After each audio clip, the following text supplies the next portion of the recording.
사탄이 일어나 이스라엘을 대적하고 다윗을 충동하여 이스라엘을 계수하게 하니라. 다윗이 요압과 백성의 지도자들에게 이르되 너희는 가서 브엘세바에서부터 단까지 이스라엘을 계수하고 돌아와 내게 보고하여 그 수요를 알게 하라 하니 요압이 아뢰되 여호와께서 그 백성을 지금보다 100배나 더하시기를 원하나이다. 내 주 왕이여, 이 백성이 다 내 주의 종이 아니니까 내 주께서 어찌하여 이 일을 명령하시나이까? 어찌하여 이스라엘이 범죄하게 하시나이까 하나 왕의 명령이 요압을 재촉한지라. 드디어 요압이 떠나 이스라엘 땅에 두루 다닌 후에 예루살렘으로 돌아와 요압이 백성의 수요를 다윗에게 보고하니 이스라엘 중에 칼을 뺄 만한 자가 110만 명이요 유다 중에 칼을 뺄 만한 자가 47만 명이라. 요압이 왕의 명령을 마땅치 않게 여겨 레위와 베냐민 사람은 계수하지 아니하였더라. 하나님이 이 일을 악하게 여기사 이스라엘을 치심해 다윗이 하나님께 아뢰되 내가 이 일을 행함으로 큰 죄를 범하였나이다. 이제 간구하옵나니 종의 죄를 용서하여 주옵소서. 내가 심히 미련하게 행하였나이다 하니라. 여호와께서 다윗의 선견자 갓에게 말씀하여 이르시되 가서 다윗에게 말하여 이르기를 여호와의 말씀이 내가 내게 세 가지를 내어 놓으리니 그 중에서 하나를 내가 택하라. 내가 그것을 내게 행하리라 하셨다 하라 하신지라. 갓이 다윗에게 나아가 그에게 말하되 여호와의 말씀이 너는 마음대로 택하라. 혹 3년 기근이든지 혹 내가 석 달을 적군에게 패하여 적군의 칼에 쫓길 일이든지 혹 여호와의 칼 곧 전염병이 사흘 동안 이 땅에 유행하며 여호와의 천사가 이스라엘 온 지경을 멸할 일이든지라고 하셨나니 내가 무슨 말로 나를 보내신 이에게 대답할지를 결정하소서 하니 다윗이 갓에게 이르되 내가 곤경에 빠졌도다. 여호와께서는 긍휼이 심히 크시니 내가 그의 손에 빠지고 사람의 손에 빠지지 아니하기를 원하나이다 하는지라. 이에 여호와께서 이스라엘 백성에게 전염병을 내리심에 이스라엘 백성 중에서 죽은 자가 7만 명이었더라. 하나님이 예루살렘을 멸하러 천사를 보내셨더니 천사가 멸하려 할 때 여호와께서 보시고 이 재앙 내림을 뉘우치사 멸하는 천사에게 이르시되 족하다. 이제는 내 손을 거두라 하시니 그때 여호와의 천사가 여부스 사람 오르난의 타작마당 곁에 선지라. 다윗이 눈을 들어보매 여호와의 천사가 천지 사이에 섰고 칼을 빼어 손에 들고 예루살렘 하늘을 향하여 편지라. 다윗이 장로들과 더불어 굵은 배를 입고 얼굴을 땅에 대고 엎드려 하나님께 아뢰되 명령하여 백성을 계수하게 한 자가 내가 아니니까 범죄하고 악을 행한 자는 곧 나이니이다. 이 양떼는 무엇을 행하였나이까? 청하건대 나의 하나님 여호와여, 주의 손으로 나와 내 아버지의 집을 치시고 주의 백성에게 재앙을 내리지 마옵소서 하니라. 아멘. 다윗과 같은 믿음의 사람이지만 넘어지는 것을 보게 됩니다.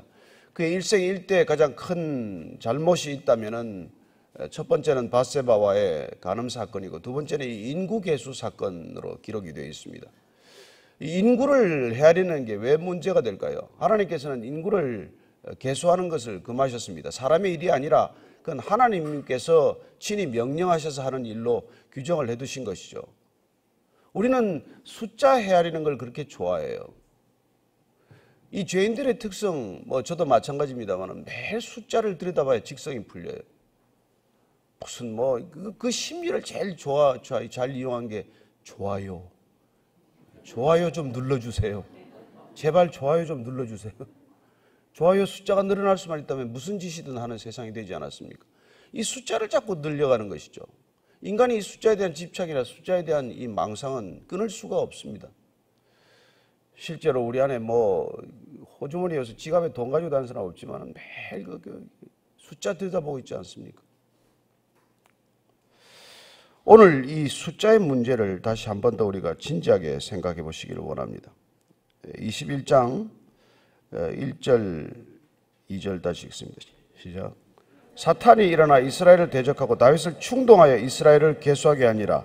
다윗이 요압과 백성의 지도자들에게 이르되 너희는 가서 브엘세바에서부터 단까지 이스라엘을 계수하고 돌아와 내게 보고하여 그 수요를 알게 하라. 여러분, 사탄이 일어나서 다윗을 실족해 했다는 것입니다. 이 숫자를 세는 문제가 이 단순한 일이 아니라 사탄이 다윗의 마음을 흥분시킨 것이죠. 그는 지금 아시다시피 지금 연전연승을 거두었어요. 승리를 계속 거두어가는 중입니다. 이웃 나라들 적국들을 하나씩 굴종케 하고 복종케 함으로써 조공을 받기 시작하고 정말 나라가 부국일로에 강병일로에 있는데 왜 이런 생각이 났을까요? 여러분, 흥하기 때문에 그래요. 형통하기 때문에 그렇다는 것입니다. 인간이 형통할 때 하나님을 잃어버리면 편안할까요? 아니요, 불안해지기 시작합니다. 돈이 많아지면 마음이 편안해질까요? 아닙니다. 하나님 없이 돈 벌어보십시오. 가질수록 더 불안해요. 여러분들 집에 뭐 파수꾼을 세울 일이 뭐가 있습니까? 경비병을 세울 일이 뭐가 있어요? 그러나 집에 돈이 늘어나면은 경비병이 필요해져요. 심지어 아이들에게 뭐 호위병을 딸려서 보내기도 하더라고요. 그래서 또 아이들의 왕따를 막아주고 아이들의 폭력을 맞아주는 삼촌이 뭐 일당 50만 원이래나 뭐 이런 직업이 또 있더라고요. 참 세상.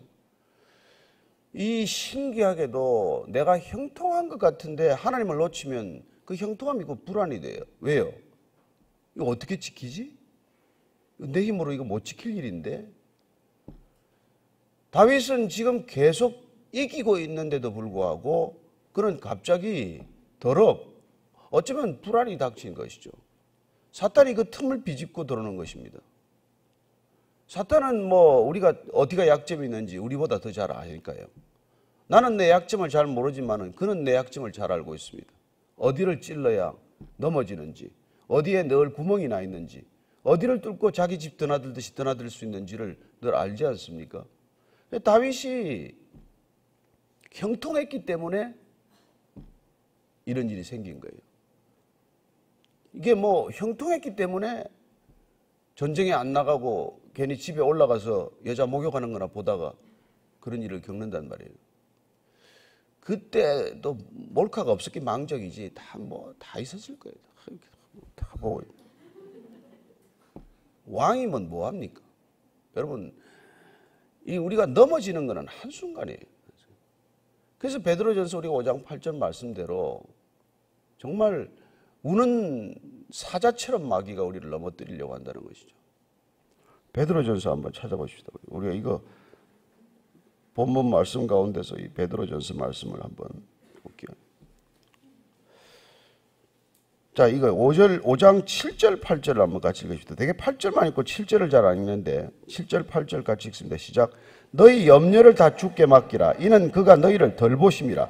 근신하라 깨어라. 너의 대적 마귀가 우는 사자같이 두루다니며 삼킬 자를 찾나니. 여러분, 염려를 다 맡기고 주가 돌보시면 형통해집니다. 그러면 염려를 맡기고 주가 돌보셔서 우리가 형통해지면 뭘 해야 되냐면 근신하고 있어야 된단 말이에요. 우리는 주님이 나를 돌보신다, 지키신다고 하는 생각이 찾아들면 방심해요. 이게 문제라는 것입니다. 신앙은 여러분, 우리가 방심할 틈을 가지라고 말하지 않습니다. 염려하라고 말하지 않지만 우리가 염려를 주께 맡기지만 마음의 평강이 찾아왔지만 그렇다고 마음을 놓고 그냥 퍼지라는 얘기가 아니란 말이에요. 근데 이게 자칫하면 두 개가 같이 가기가 어렵단 말이에요. 내가 깨어있으면 안심을 못하고 염려를 계속하는 게 문제가 되고 염려를 놓아버리면 마음 자체를 놓아버려서 우리가 대적에게 다시 이 견문을 열어주는 그런 일을 범하게 되는 것이죠. 그래서 우리가 일이 잘 되든 잘 안 되든 늘 깨어있어야 하는데 안 될 때는 깨어있기가 쉽지만 잘 되면 깨어있기가 어렵단 말이에요. 여러분, 돈 없으면 우리가 기도하기가 쉽습니다. 그러나 돈이 많아지면 기도하기가 어려워요. 없을 때는 그냥 하나 되기가 쉽습니다. 부부지간에도 어떻게 하면 힘을 합쳐서 저금을 하고 집을 하나 마련할 것인가 하지만은 집이 두 채, 세 채 되면은 이 아브라함과 롯이 소유가 많아지니까 헤어지더라고요. 여러분, 형통할 때 조심해야 돼요. 형통할 때. 그게 기어이 사탄이 거기 뚫고 들어가가지고 다윗을 충동한 것이죠. 그러니까 왜 그렇게 됐습니까? 앞으로 또 전쟁이 계속될 터인데 이 전쟁을 이기는 데 대해서도 사실은 내가 이겼나? 내가 이기지 않았나? 내 힘인가? 하나님의 힘인가? 점점 여러분 이기는 게 계속되면은 하나님의 비중이 줄어들고 내 역할이 커지기 시작하는 거예요. 하나님이 늘 이기게 해주셨는가? 아니, 내가 열심히 하지 않았습니까? 성도가 늘어나면 목사들이 그런 생각하기 쉬워요. 처음에는 막 나달 줍듯이 한 사람 한 사람 하다가 하나님이 보내주셔서 감사합니다. 하나님이 보내주셨습니다. 하나님이 하셨습니다. 그러다가 사람이 어느 날 갑자기 불어나기 시작하면 야, 이 설교가 역시 파워풀하구만. 그래서 설교만큼 사람이 모이는구만. 이런 생각을 하기 시작하는 것이죠. 본인의 설교 때문에 모인 것이 아니라 본인이 엎드려서 하나님이 부어주시는 건데 그게 잠깐 한순간에 그냥 가는 거예요. 훅 가는 겁니다. 바람에 훅 넘어지는 거예요. 아니 다윗 같은 사람이 왜 넘어지겠어요? 어떤 다윗인데. 그러나 충동하니까 이스라엘을 계수해야겠다는 생각이 덜컥 든 것이죠. 그래서 이제 요압한테다가 요압이 총사령관격이니까 가서 베엘세바에서부터 단까지 이스라엘을 계수하라. 돌아와서 내 수요를 알게 하라. 그런데 요압이 그런 짓 하지 말라고 일단 또 이야기를 해요. 그래서 3절, 4절, 5절 같이 읽습니다. 시작.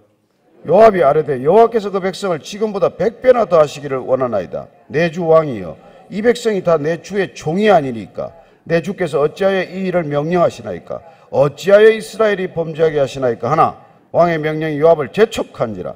드디어 요압이 떠나 이스라엘 땅에 두루 다닌 후에 예루살렘으로 돌아와 요압이 백성의 수요를 다윗에게 보고하니 이스라엘 중에 칼을 뺄 만한 자가 110만 명이요 유다 중에 칼을 뺄 만한 자가 47만 명이라.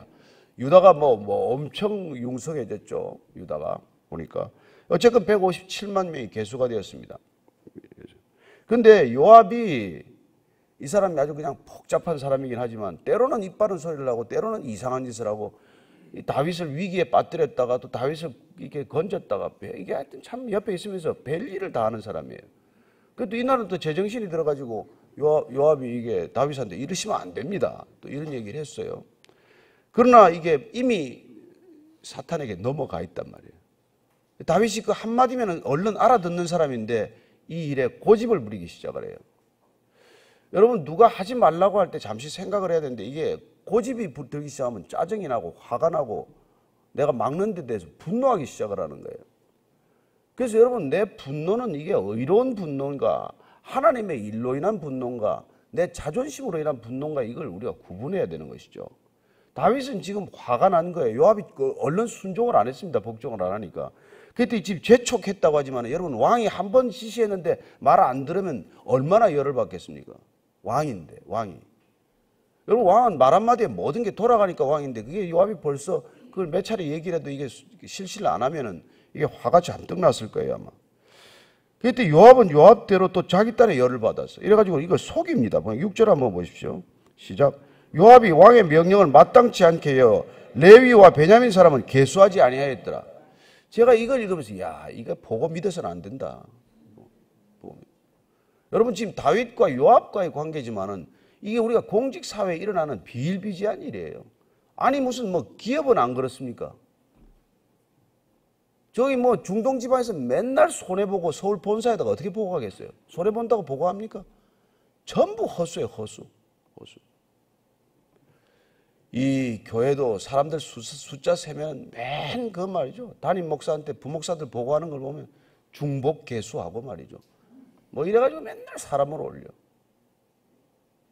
이게 여러분 이게 이 숫자를 가지고 노름하는 거는 정말 믿을 게 하나도 없습니다. 모든 통계는 조작될 수 있어요. 아니 모든 여론조사도 조작이 가능해요. 질문 하나만 바꿔도 답이 달라지고 말이죠. 내 의도대로 얼마든지 결과를 얻어낼 수 있어요. 그런데 다윗의 지시를 받은 요압조차도 개수를 속였다는 거예요. 그게 레위인하고 베냐민 지파를 빼놓는단 말이에요. 빼먹고 하는 거예요. 저희가 충성심을 또 과장하려고 그랬으면 그러진 않을 거예요. 더 불려서 보고했겠죠. 칼을 빼는 자가 지금 200만이 이미 넘었습니다. 이렇게 보고를 했을 수도 있겠죠. 저는 여러분들이 이 사람들의 보고를 그래서 늘 지혜 있는 사람들 어떻게 할까요? 늘 이렇게 크로스 체크를 하지 않습니까? 여기도 물어보고 저기도 물어보고 또 그 사람의 신뢰도를 우리가 테스트하기 위해서 맨날 알고 물어봐요. 여러분 윗사람들이 모르고 묻는 질문이 그렇게 많지 않습니다. 대개 다 알고 물어보는 질문이 많아요. 여기 젊은 사람들 직장생활에 되게 조심해야 돼요.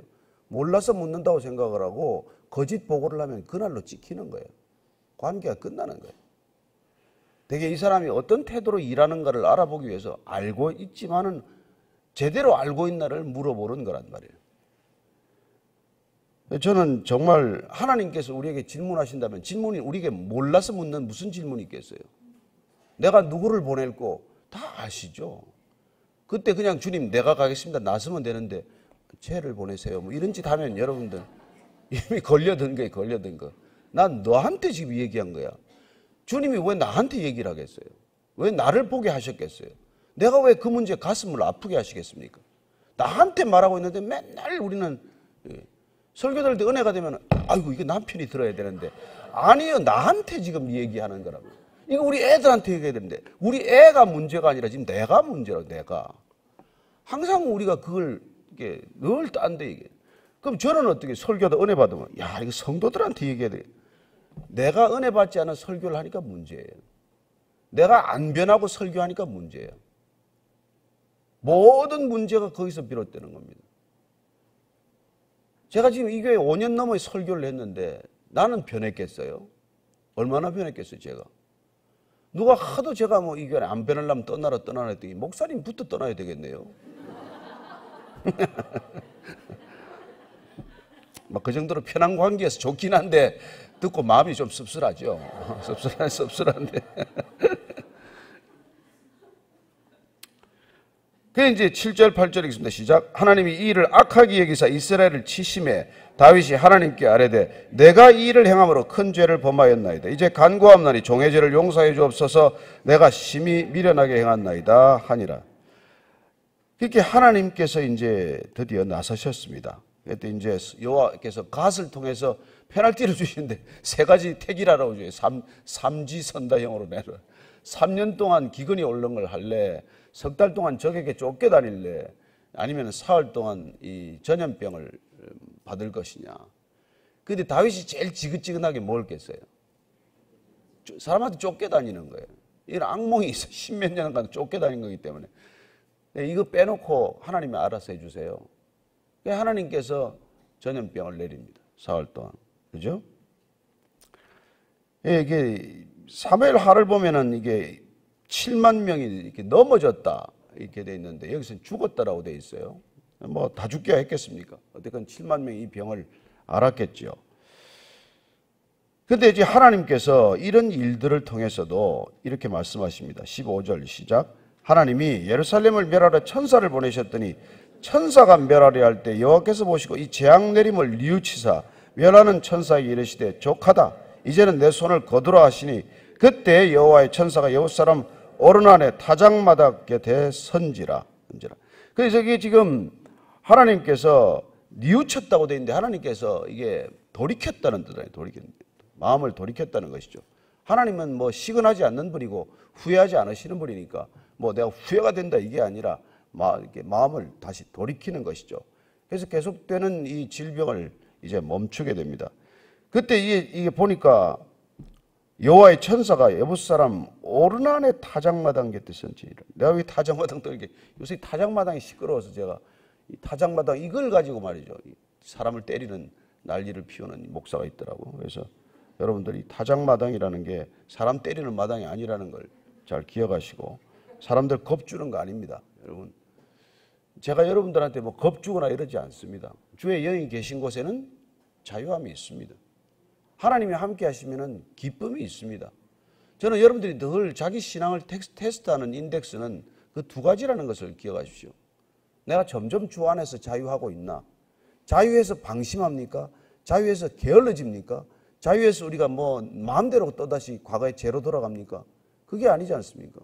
그 자유란 내게서 묶인 것에서 풀려나는 자유예요. 내가 점점 더 중요했는데 아니요. 주님은 점점 더 중요하고 나는 점점 덜 중요합니다. 이런 데서 오는 자유함이란 말이에요. 사람들의 평가나 시선에 묶여 있었는데 사람들의 시선이 중요하지 않다는 것을 알았습니다. 저는 주님 한 분에 묶여 있겠습니다. 이게 자유의 근거예요. 그러니까 주님 한 분께 묶임으로써 모든 것으로 풀려나는 자유. 세상은 하나님으로부터 도망쳐서 하나님으로부터 자유하고 모든 것으로 묶이는 것을 자유라고 말해요. 이게 얼마나 어리석은 이 태도예요. 하나님을 부담스럽다, 하나님은 없다, 하나님을 부정하고 부인하고 달아나서 일껏 세상에 가지고 마음대로 술 먹다가 알코올릭 되고 매주 골프 치다가 골프홀릭 되고 직장에 가서 맨날 일하다가 워크홀릭 되고 맨날 거짓말하다가 그냥 거짓의 영에 붙들리는 모든 것에 종이 되어서 모든 것을 우상으로 삼아가는 것을 자유라고 해요. 그게 세상이 추구하는 자유예요. 내 마음대로 하자는 거예요. 내 마음대로. 그러나 여러분들이 하나님 한 분께 묶이면은 모든 것으로부터 자유해진다는 것을 경험하십시오. 그리고 하나님께 묶이는 게 아니에요. 하나님 묶이지 않습니다. 오직 선악을 알게 하는 나무의 과실만 금하라고 말씀하셨지, 내가 마음대로 이 동산에서 먹으라고 하셨던 하나님께서 우리의 일거수일투족을 감시하시겠습니까? 못 살게 무슨 들들 볶기를 하겠습니까? 저는 하나님께서 우리에게 전적인 자유의지를 주시고 딱 한 가지, 그 자유의지로 하나님께 마음껏 달려오는 자유, 그걸 원하시는 거예요. 그 자유를 가지고 하나님께 나아오는 기회로 삼기를 원하십니다. 그래서 우리의 자유는 freedom to God이란 말이에요. 세상은 freedom from God, 하나님으로부터의 자유를 원하지만 우리는 하나님을 향한 자유를 추구하는 존재가 되는 것이죠.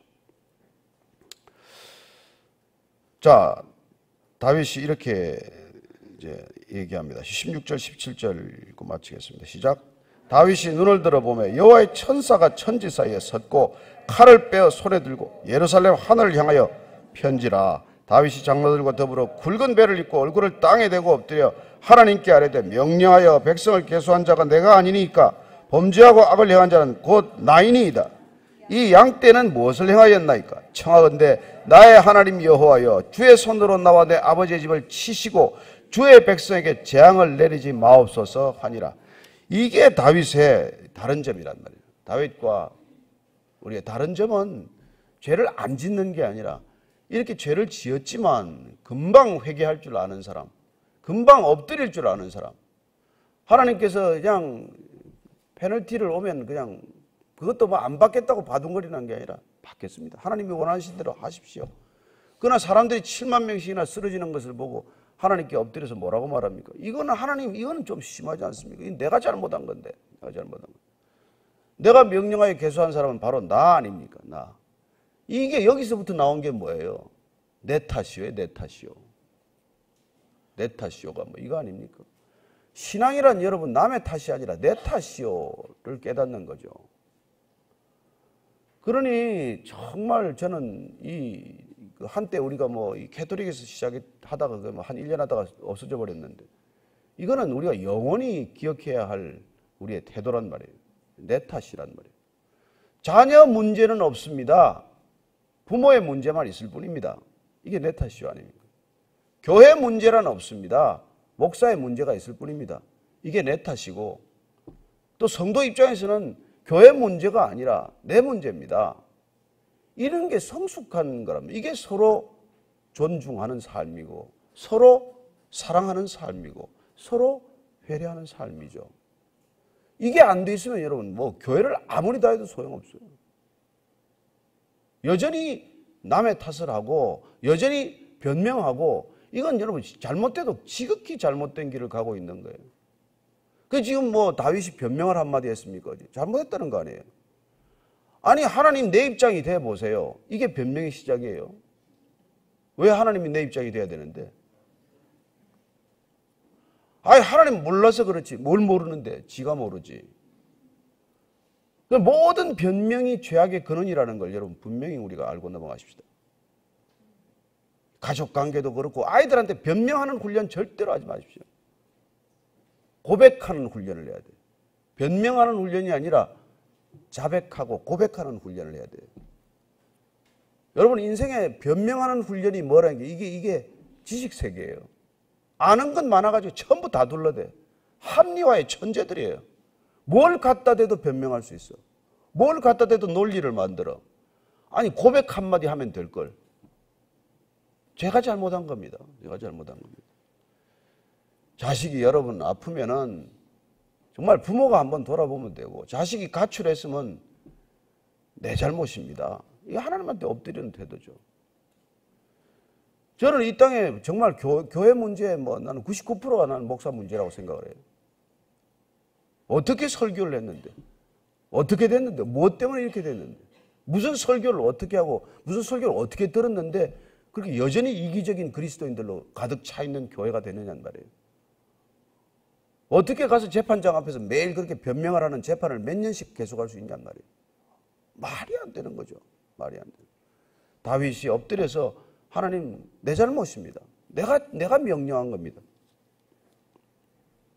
주의 백성에게 재앙을 내리지 마옵소서. 뭐 이런 일이 없었으면 좋겠지만 이런 일이 났을 때 우리가 내 탓이라고 말할 수 있는 게 이게 여러분 진정한 용기란 말이에요. 비겁하다는 거는 남의 핑계 대는 거예요. 진정한 용기란 내 잘못입니다를 인정할 수 있는 게 용기라는 것이죠. 저는 그리스도인들이 이런 면에서 진정한 용기 있는 백성들이라고 믿습니다. 우리는 사람들하고 비교할 때는 변명하지만 하나님 앞이라고 하는 절대자 앞에 설 때는 변명할 수 없는 존재라는 것을 고백하고, 그리고 하나님은 옳습니다. 나는 잘못됐습니다. 이게 성숙해가는 신앙의 이게 과정이에요. 여러분, 하나님은 기억하십시오. 항상 옳습니다. 우리는 기억해야 합니다. 나는 항상 틀렸습니다. 항상 하나님이 봐주고 있을 뿐이지. 우리는 항상 틀렸고 하나님은 항상 옳다. 이게 신앙이에요. 그런데 하나님을 믿기 때문에 나는 항상 옳습니다. 하나님을 안 믿기 때문에 당신은 항상 틀렸습니다. 이게 여러분 잘못된 종교관이라는 것이죠. 저는 다윗이 하나님께 죄를 안 지어서 하나님의 마음에 합한 사람이 아니라 변명하지 않아서 하나님께 합한 사람이고, 그가 잘못에 넘어져 있지 않고 일어설 줄 알아서 하나님의 마음에 합한 사람이고, 또 즉각 말귀를 알아듣고 늘 주님 앞에 엎드릴 줄 아는 사람이었기에 하나님께 합한 사람이라고 믿습니다. 우리 기도 방석이 뭐 때문에 있습니까? 우리 기도 방석이라는 게 그게 엎드려서 하나님께 죄를 자복하기 위한 거 아닙니까? 저는 무슨 일이건 주님 앞에서 기도할 때 주님은 옳다는 것 기억하시고 나는 항상 틀렸다는 것을 인정하는 것, 그게 여러분 기도 훈련이에요. 자백의 훈련, 고백의 훈련, 영성의 훈련이에요. 그러나 그런 내 고백을 할 때도 보고 주님께서 버리지 않고 우리를 사랑하시되 끝까지 사랑하시기로 결정한 그 은혜 붙들려서 오늘도 예배 자리에 나온 줄로 믿으시기 바랍니다. 오늘 기도할 때 하나님 감사합니다. 끝까지 주님께서 저를 붙들어 주셔서 넘어질 때마다 일어설 수 있게 해주십시오. 넘어져서 널브러져 있지 않게 해주십시오.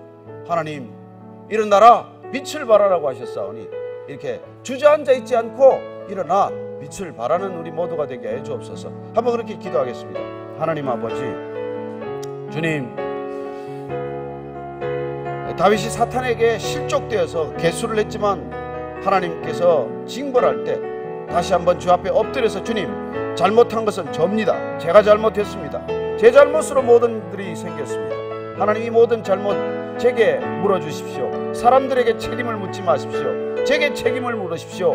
주님, 이렇게 말하는 다윗과 같은 우리 모든 이 시대 그리스도인들이 되게 해 주옵소서. 이 나라가 이 지경에 이런 것들 다 그리스도인들의 잘못입니다. 하나님을 알지 못하는 자들이 죄에 빠져 있는 것, 우리가 복음을 전하지 않아서입니다. 하나님을 모르고 살아가는 자들이 고통 가운데 있는 것, 우리가 복음을 전하지 않아서입니다. 열방이 고통 가운데 있는 것, 우리가 열방으로 흩어지지 않아서입니다. 늘 이렇게 우리의 죄를 자복하고 우리의 믿음 가운데 하나님의 살아계심을 증거하고 놀라운 하나님의 권세를 받은 자로 답게 살게 해 주옵소서. 다윗이 다윗답게 처신했던 것처럼 우리 또한 믿음의 사람답게 하나님 앞에서 날마다 죄를 자복할 수 있는 담대한 믿음의 용기를 갖게 해 주옵소서. 하나님 아버지, 실수를 가리고 실수를 변명하는 것이 용기가 아니라 실수를 인정하고 실수를 고백하고 실수로부터 돌이킬 수 있는 참된 용기를 허락하여 주옵소서. 이제는 십자가로 우리의 모든 죄를 용서하시되 담대히 다시 일어설 수 있도록 하신 우리 구주 예수 그리스도의 은혜와 하나님의 사랑과 성령의 인도하심이 오늘 다윗처럼 내 잘못입니다, 솔직히 고백할 수 있는 믿음의 용기를 부어주셨을 때 담대한 믿음의 사람으로 다시 일어서기를 결단한 이 자리에 고개 숙인 모든 믿음의 지체들 위해, 참된 교회 위에 지금부터 영원까지 함께 하시기를 간절히 축원하옵나이다. 아멘.